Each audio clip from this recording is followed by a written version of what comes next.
Recently, I played through a little game called Metal Garden. It's a short and very atmospheric first-person shooter with an emphasis on exploration and some excellent level design. If this game looks at all interesting to you, I do recommend checking it out. It's only like $5 on Steam, and I had a great time with it. The reason I'm making this video, though, is because Metal Garden does something that I've only ever seen a handful of games accomplish, and which, in my opinion, distinguishes it from nearly every other game in existence in terms of artistry and technical achievement. When I first booted up Metal Garden, I thought for sure that it was running on Valve's Source engine. The menus look like Source, the enemies ragdoll in a manner similar to the Combine, the loading screens are nearly identical to those used by Valve. However, the more I played, the more I started to see subtle hints that Metal Garden might not be running on Source. The controller icons in the settings menu looked out of place, certain animations felt off, and I noticed a conspicuous lack of physics objects. It occurred to me a few levels in that Metal Garden might just be aping the aesthetics of the Source engine while actually running on something more modern. I figured if it wasn't Source, it was probably made in Unity or possibly Godot. Imagine my surprise when I rolled credits only to discover that Metal Garden was made with Unreal Engine 5. This was genuinely a surprise to me. Metal Garden did not look or feel anything like a UE5 game for my entire playthrough. None of the telltale signs were present. No stock animations or particle effects, no texture pop-in, no hitching or performance issues, no awful motion blur, no aggressive post-processing, no TAA smearing, and near-instant load times. Metal Garden is unironically the best performing UE5 game I have ever played. The developers clearly put a lot of effort into making this game look and feel like it runs on far older tech than it actually does, and they succeeded spectacularly. I find this to be both notable and praiseworthy, because pretty much any time I play a game that's made on one of these off-the-shelf game engines, I can correctly identify which engine it is within the first hour, if not the first couple minutes of playtime. Sometimes I can even tell which version it is they're using. If a game built on one of these engines can successfully conceal that fact for an entire playthrough, I consider that to be a triumph of the medium, and it's one that I've never heard anyone else talk about. Probably because, even among people who play a lot of games, nerding out about game engines is kinda weird. Think about it though. In order to successfully mask a stock game engine, you have to modify or replace basically every default behavior of that engine. That includes things like lighting, shaders, animations, particle effects, post-processing, and physics.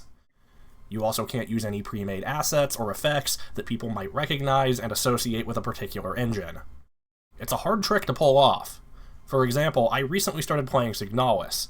Despite the low resolution and multiple layers of shaders, filters, and post-processing effects, I was able to correctly clock this game as running on Unity after about 20 minutes, based purely on how the animations looked. Admittedly, this trick is easier for games that are fully 2D. When I first played Hollow Knight, I was about 10 hours in before I encountered some animations that made me realize it was running on Unity, and I had no idea what Blasphemous or Axiom Verge used until I looked them up. When it comes to 3D, though, games that can successfully mask what engine they were made with are few and far between. Metal Garden is one of only a tiny handful of 3D titles that have genuinely shocked me when I learned what engine they were running on after beating them.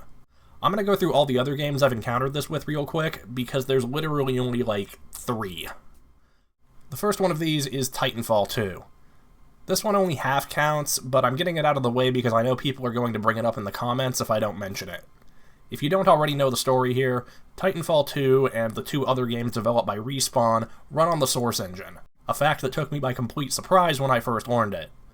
However, the version of Source that these games use has been so heavily modified that it's basically become its own separate game engine.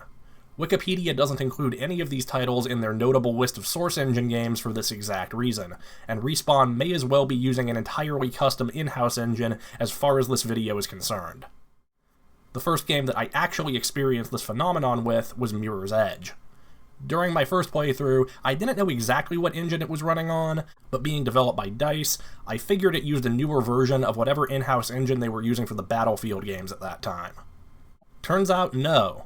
I got to the credits and discovered that Mirror's Edge actually runs on Unreal Engine 3. This really surprised me at the time, especially since I had recently played a number of other UE3 games and had never once thought that Mirror's Edge might be using the same engine.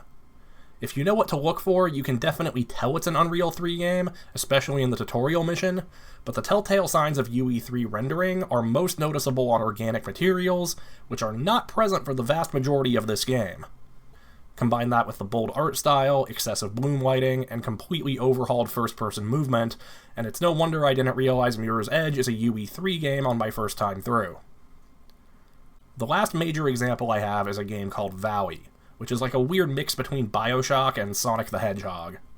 When I first played this game, I figured it was probably running on the Unreal Engine. The motion blur effect didn't look quite right though, so I thought it might be using something else like CryEngine.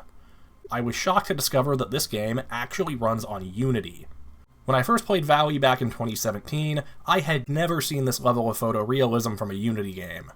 Even in the years since, I can't think of many Unity games that pull off photorealism this well.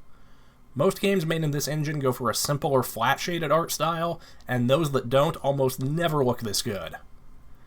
Now, I could give more examples of games that surprised me with their engine in one way or another, but most of them would be 2D, which I've already established isn't quite as impressive. Also, drawing attention to specific games or game engines isn't really the point here. The reason I'm making this video is because the ease with which players can identify a game's engine is something I have never heard anyone else bring up. I think developers who can make a game with an off-the-shelf engine and obscure the usual trappings of that engine to the point where it can't be easily recognized display a great deal of technical and artistic talent.